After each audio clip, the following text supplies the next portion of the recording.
पुरी जिलास्तरीय 77तम साधारणतंत्र दिवस पालन निमित्त एक प्रस्तुति बैठक आज पूर्वाह्न सर्किट हाउस सम्मेलन कक्ष अनुष्ठित होता। अतिरिक्त जिलापाल प्रशासन शरद चंद्र बेहेरा अध्यक्षता करने सह जातीय दिवस को आनंद उल्लास और श्रृंखलार सह पालन करने को आह्वान देते। प्रत्येक विभाग से दायित्व सुचारू रूप निर्वाह पर से परामर्श देते। जातीय दिवस को पुरीवासी निज गृह जातीय पताका उत्तोलन सह आलोकमाला गृह को सुसज्जित करने श्री बेहेरा अनुरोध करते।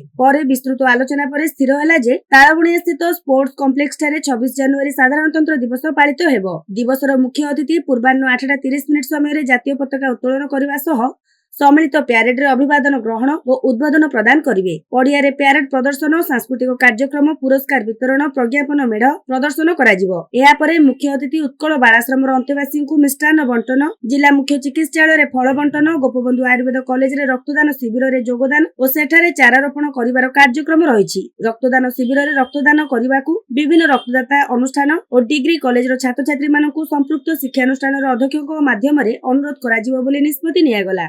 अपराह्न श्री जगन्नाथ क्रिकेट स्टेडियम ठारे एक प्रदर्शनी क्रिकेट मैच प्रशासन एकादश और गणमाध्यम एकादश मध्य अनुष्ठित हेबो। साधारणतंत्र दिवस सकाळ 8:30 समय सहर मध्य डाकबाजी जंत्र माध्यम सूचना और लोक संपर्क विभाग पक्षरु रामधुन परिवेशन कराजिवो। शिक्षानुष्ठान छात्र छात्री माने प्रभात फेरी सकाळ 6टा सुधा शेष करी गांधी स्मृति पीठ ठारे एकत्रित हेबे और सेठारे सकाळ 7टा समय सर्वधर्म प्रार्थना सभा अनुष्ठित हेबो। सहरर विभिन्न स्थान रे थिबा बरपुत्र मानक प्रतिमूर्ति रे पुरी पौरपालिका पक्षरु माल्यार्पण कराजिवो। विभिन्न ब्लॉक अंचल, एनएससी अंचल और विभिन्न शिक्षानुष्ठान मानकरे थिबा बरपुत्र मानक प्रतिमूर्ति पूज्य पूजार सम्मान स्वरूप मध्य वीडियो कार्य और निर्वाही अधिकारी और शिक्षानुष्ठान मुख्य माने माल्यार्पण करबाकू अनुरोध करागला। अभ्यास पैरेड चलित मास 22-23 तारिख अपराह्न 3टारे और 24 तारिख पूर्वाह्न 8टारे तालबणिया स्पोर्ट्स कॉम्प्लेक्स ठारे अनुष्ठित हेबो। सेहीपरि 25 तारिख अपराह्न रे सांस्कृतिक कार्यक्रम अभ्यास अनुष्ठित हेबो। प्यारेड पड़िया सज्जा, बैरिकेड निर्माण, शांति श्रृंखला रक्षा, परिष्कार परिच्छन्नता, पानीय जल जोगाण, अस्थायी स्वास्थ्य शिविर और एम्बुलेंस व्यवस्था,